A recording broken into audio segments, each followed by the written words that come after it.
Trading indicators, which ones actually work? Look, if indicators really work, why do most Indian traders still lose? Hey everyone, welcome back to channel. I'm Manish and today we are talking about something trader has googled at some point. Best indicators for trading. But there's the truth. It's not about finding the best indicator. It's about using the right one for you, your strategy, your psychology, and your time frame. Look, before we dive into choosing and combining indicators, let's take a step back and answer a simple question. What even are trading indicators and why do they matter? Trading indicators are mathematic AI tools based on price, volume, or open interest. They help traders make sense of market movements, spotting trends, identifying entry or exit points, and avoiding emotional decisions. But not all indicators are the same. Some are designed to follow trends, showing where the market is heading. Others are like momentum indicators warning when a trend is losing steam. And some focuses on volume, volatility, or even support on resistance zones. Think of indicators like lens. One shows directions, another shows strength. A third shows where the road might get bumpy. Look, used wisely, they can sharpen your strategy. And in India, with markets like Bank Nifty and Nifty 50 moving fast, picking the right indicator combo can make all the difference. Let's begin.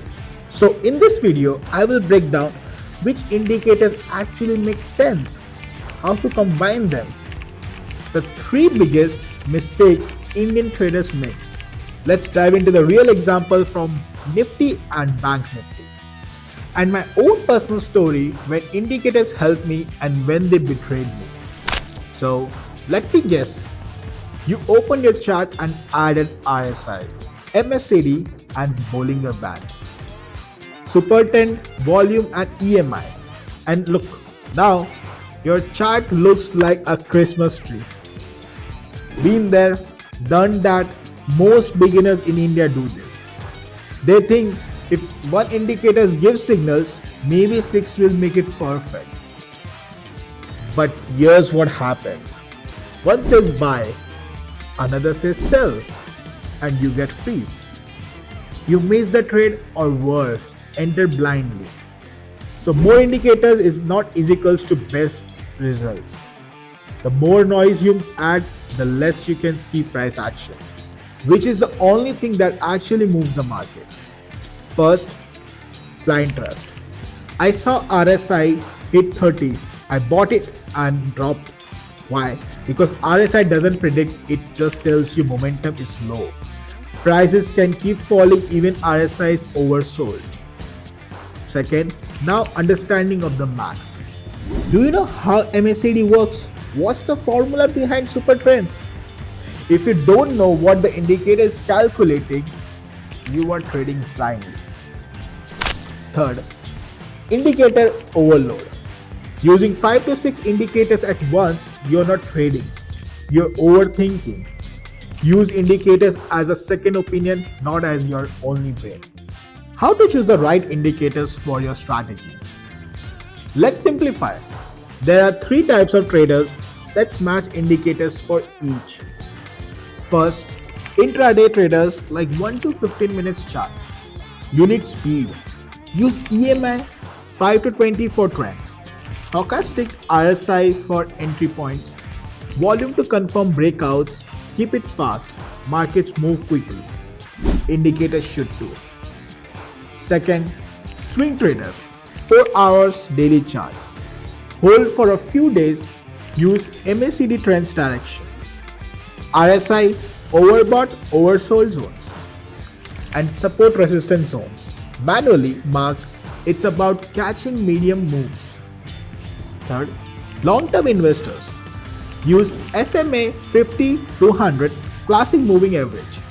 Looking for a golden crosses, dead crosses, and it's combined with fundamentals, news, earning, macro data.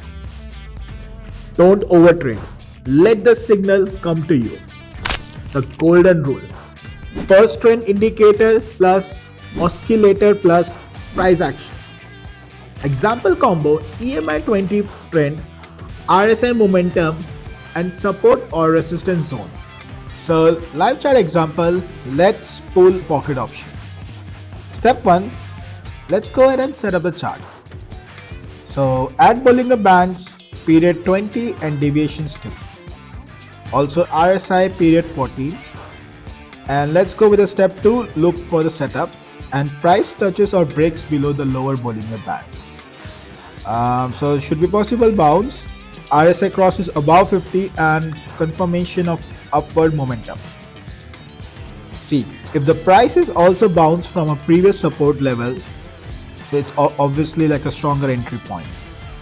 So mark the candle where price touches the lower band and RSI goes above 50. So support is actually nearby. So this is your call, guys. Up entry. So we're gonna just go entry, call trade, and the next candle. An exit should be like 1 to 3 minutes trade depending on your plan. So avoid these mistakes actually. Don't use RSI plus stochastic plus CCI together. They all do the same thing. And use Bollinger Bands with RSI. They show the different data and volatility momentum. Keep your chart very clean like your mind. I spoke to like 5 of full-time traders in Delhi and Mumbai. Guess what they said? I use EMI for like volume plus S by R. That's it. I don't even like open indicators anymore. Price is key. So Telegram bets are okay, but I double check every signal on my chart. So real pro traders use indicators to confirm, not to decide. Look, when I started, I followed a strategy that used 6 indicators. It worked for 2 weeks, then failed miserably. Why? Because I didn't know why each indicator was there. Then I simplified just EMA plus RSI and plus support zones. My win rate went from like 42% to 61%. Not magic, just clarity. So here's the truth: indicators are actually powerful, but only when you treat them like tools, not magic. Keep it simple. That's how you stay consistent. Now tell me, what's your favorite indicator? Drop in the comments. I would love to see what works for you. And hey, if you want my personal checklist of proven indicators combos for different strategies and time frames, the link's right below. But here's a twist. In the next video, I will reveal how most trading bots rely on this exact same indicators and why 90% of still fail.